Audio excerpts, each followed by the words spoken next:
E o programa 048 desta manhã tem como convidados Roberto Vestrup, diretor do Museu do Ofício e diretor administrativo e patrimonial do Instituto Rio do Brás. É um prazer recebê-lo aqui, Roberto.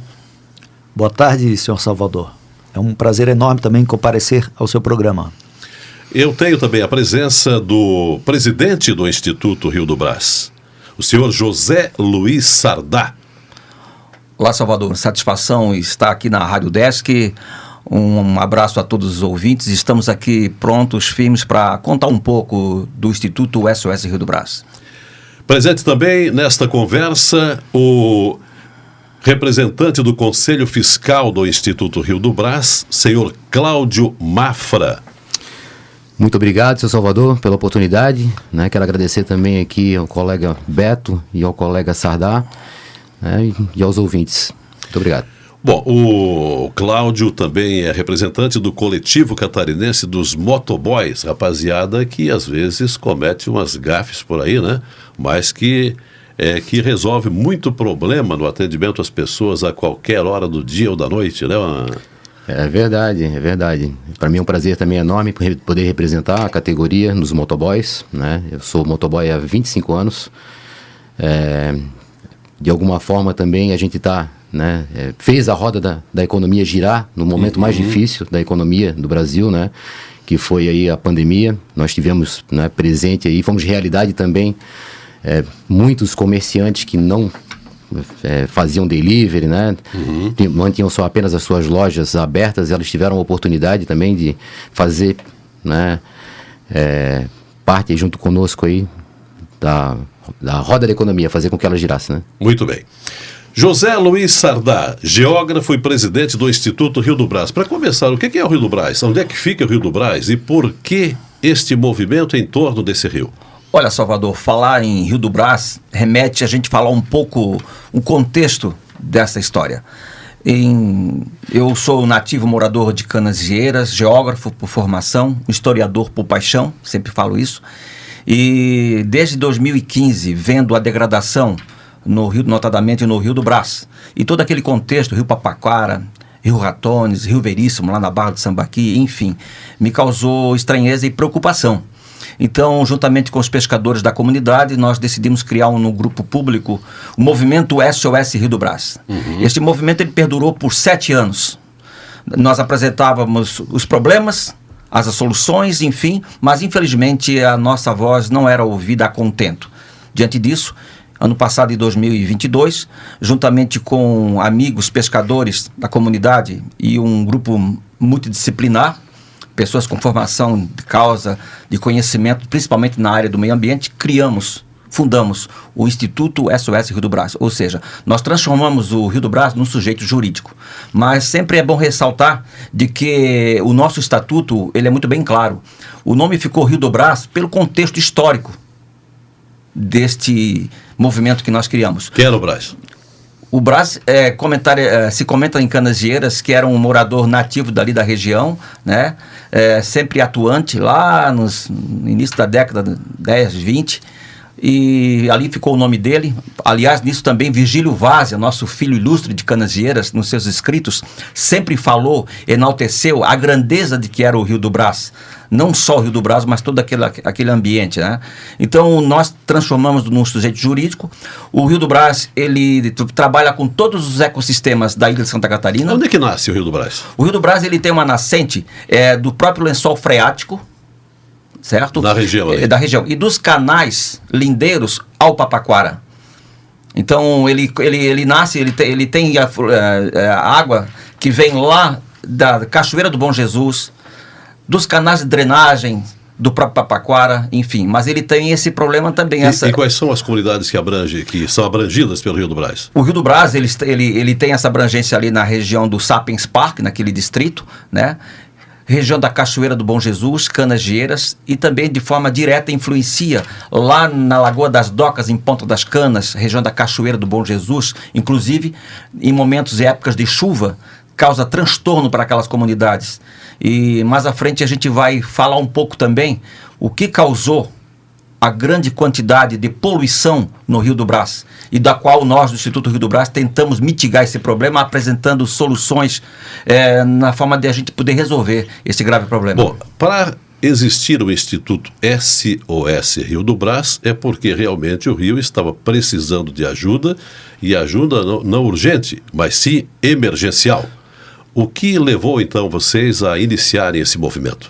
Exatamente isso, porque você sabe que Canasvieiras em 95, 96, até então não tinha rede de esgoto em Canasvieiras.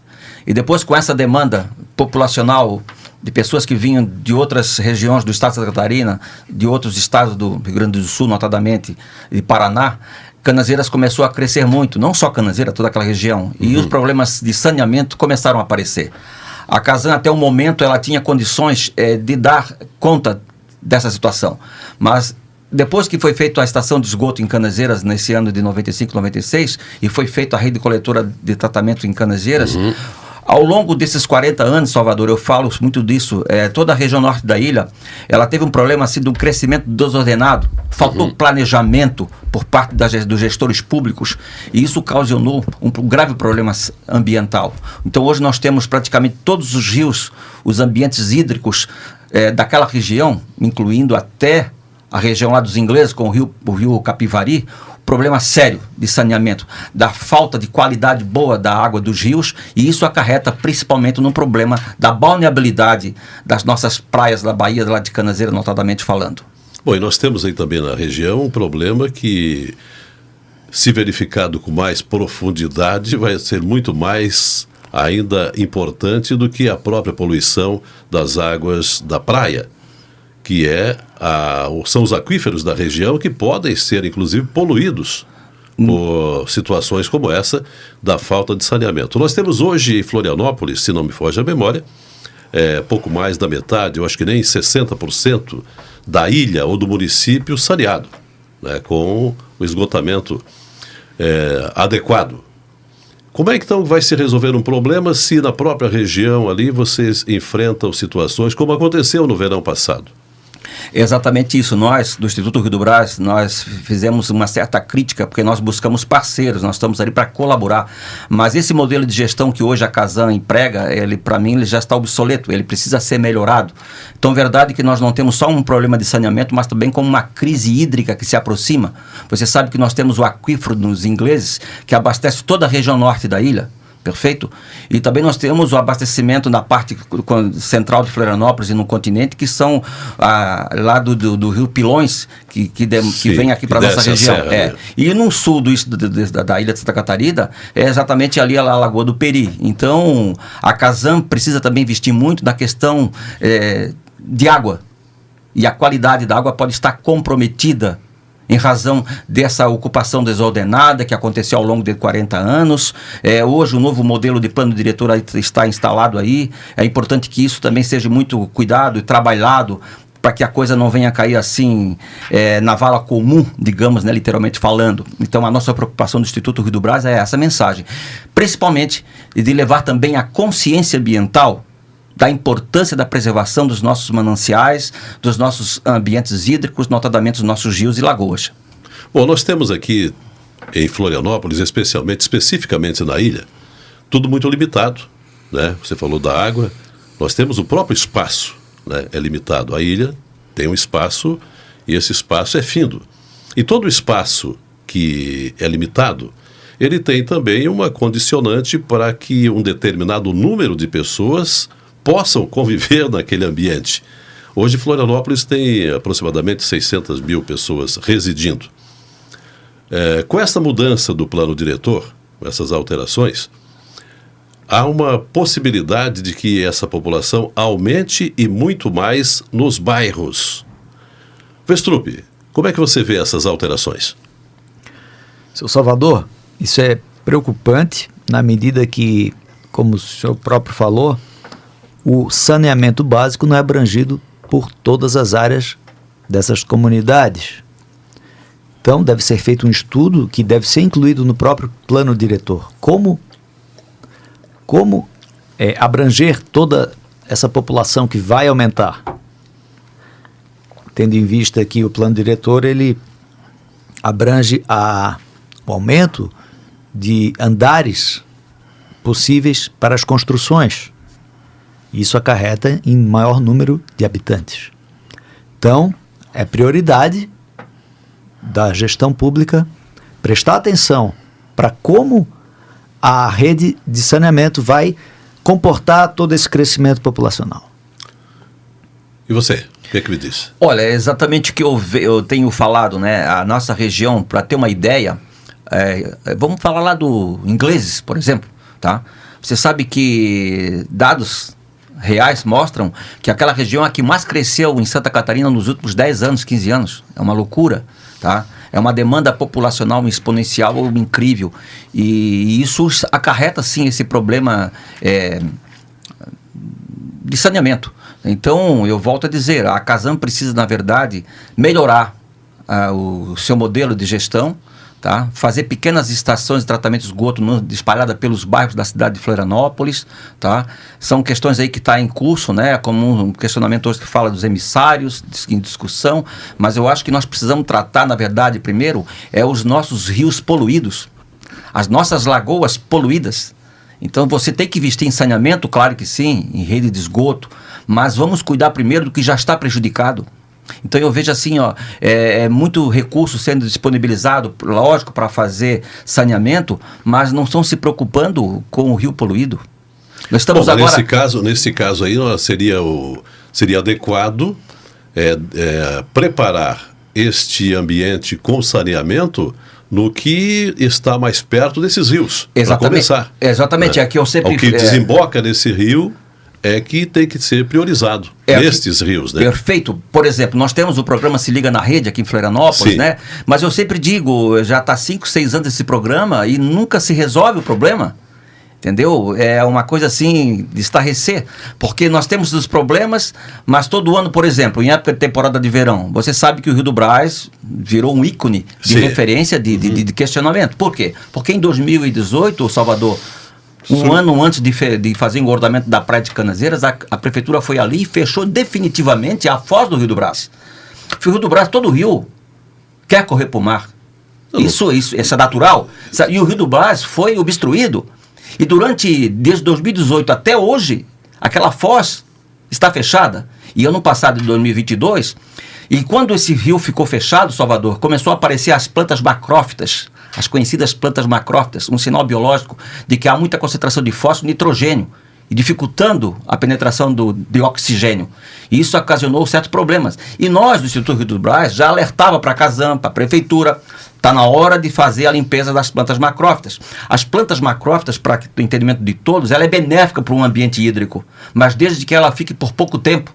Ela faz um trabalho muito limpo de recuperação das águas, mas lá ficou 10 meses. Apodreceu. Primeira camada, segunda camada, terceira camada. E achava-se que a temporada de verão não ia ter chuva. E como sempre, é inevitável. E veio a chuva. E vai vir outras chuvas. E aconteceu. E todo esse esgoto, essa sujeira caiu na Baía de Canaseiras, parando até no Pontal da Daniela, causando aquele problema todo de norovírus e um monte de problemas nas nossas UPAs e tal. Então, esse problema é recorrente e ele precisa ser saneado. Nós temos uma proposta de melhorar a qualidade da água. Continua fechado? Isso continua fechado. E onde é que vai essa água fica ali, ela fica ali estagnada. A Casan alega que 95% do tratamento é eficiente, não só em Canaseiras. Ela trata no próprio rio? Ela diz que trata no próprio rio? Sim, ali tem uma URA, né, uma unidade de recuperação ambiental, de que esse trabalho é feito de volta lá para a URA e lá faz o tratamento. Só que a Casan diz que 95% está ok. Só que alega também que a comunidade ainda não está ligando corretamente a rede, né, na rede de esgoto, os seus dejetos. Então, isso é o programa Se Liga na Rede. Por que então esse programa não funciona? Se já está 8, 9 anos. Esse programa Se Liga na Rede, me parece que realmente ele é muito devagar. Vai lá, achou uma casa lá com probleminha, achou um prédio, um outro prédiozinho lá, meia dúzia de situações, mas não há um efeito... Exatamente, porque hoje o programa... passar realmente passar o rodo, passar o pente fino. Não é? E resolveu o problema. Mas é que tá. Hoje, por exemplo, hoje talvez tenha uma equipe lá fazendo, mas lá atrás já está nas outras construções clandestinas, não estão ligando, sem fiscalização. Então isso está sempre, como eu sempre digo, né, Cláudio e Beto, sempre aquém. A Casan funcionou muito bem até 2012, na minha opinião, porque ela atendia muito bem. Mas a partir de 2012, os municípios do estado de Santa Catarina, onde ela atende, começaram a crescer, a ter problemas de saneamento. Então a Casan teve que investir também da questão do saneamento. Para não perder o cliente. Para não perder o cliente, é claro. E hoje o maior cliente da Casan é Florianópolis e São José, aqui na Grande Florianópolis. Então esse modelo, pelo que a gente vê, está sendo agora discutido, né? O prefeito já deu um checkmate, né? De providências melhores. Mas com relação ao sul da ilha ali, né? Também, né? Enfim, então é isso que a gente fala. Qualidade de água, precisamos dos nossos rios. E, consequentemente, nós vamos ter uma boa qualidade da balneabilidade das nossas praias. Com certeza. Cláudio Mafra, que é do Conselho Fiscal do Instituto Rio do Brás. Como é que você vê toda essa celeuma aí? Olha, vou reiterar, inclusive, o que o Sardar falou, né? Não existe rio que não desague no mar, né? Então, infelizmente, o fechamento de forma mecânica, como aconteceu lá na Baía de Canasvieiras, especificamente no Rio do Brás, é algo que nos preocupou muito. A gente pensou, inclusive, né, que a própria prefeitura pudesse, de alguma forma, fazer aberturas controladas na baixa temporada para evitar, quem sabe, um futuro problema que possa vir a acontecer agora na temporada de verão, né, uma eventual ruptura. Não aconteceu, infelizmente. O Rio do Brás hoje ele se transformou numa lagoa de estabilização, né? A ETE, que é a Estação de Tratamento de Esgoto, ela não é compatível para a quantidade de pessoas, principalmente na temporada de verão. A gente vê que o número ele aumenta muito, né? E infelizmente nós temos lá a estação de tratamento de esgoto, eu acho que é a mesma desde quando foi feita. Outro questionamento que eu faço, né? Isso aí eu acho que deve partir mais para a parte técnica. Se existe uma quantidade suportável, né, que possa passar lá para a ETE, e vamos supor que seja 50 mil metros cúbicos de água, e naquele momento está chegando 80 mil metros cúbicos de água. Para onde vai os 30 mil metros cúbicos excedente? É para um extravasor? Esse extravasor ele tem o quê? Ele tem ligação a algum rio local? A gente precisa entender melhor isso aí. Quando eles fazem o tratamento, né, e como o Sardar disse, que chega aí a 85%, 90%, ele é devolvido para o próprio rio. A gente entende que a estação de tratamento de esgoto, ela necessariamente tem que ser construída ao lado de um rio, ela precisa ser esgotada aquele líquido ali em algum lugar. Nós, canasvieirense principalmente, acho que nós somos a área com maior cobertura dentro da ilha. Sim. Nós estamos muito insatisfeitos porque o próprio poder público, a própria Casan, eles têm sempre apontado na direção do contribuinte. A gente sabe que se não há água, não há esgoto. Se tem alguém que tem algum problema lá a ser resolvido, tire o hidrômetro dele, porque ele, se não tem água, não tem esgoto. Resolva o problema. Eu acho que ficar mitigando o problema lá naquela ponta lá e sempre colocando, né, a conta para o contribuinte, eu acho que tem que passar a conta para o não contribuinte. Em cima da linha de raciocínio do Cláudio, é bem interessante também, Beto, comentar o seguinte. Nós temos a nossa bacia do Papaquara, é uma bacia de um rio, como Virgílio Vaz conta lá atrás. Aquele rio do Papaquara tinha 5, 6 metros de profundidade, Salvador. 10 metros de largura. Hoje está todo assoreado. Todos aqueles nossos canais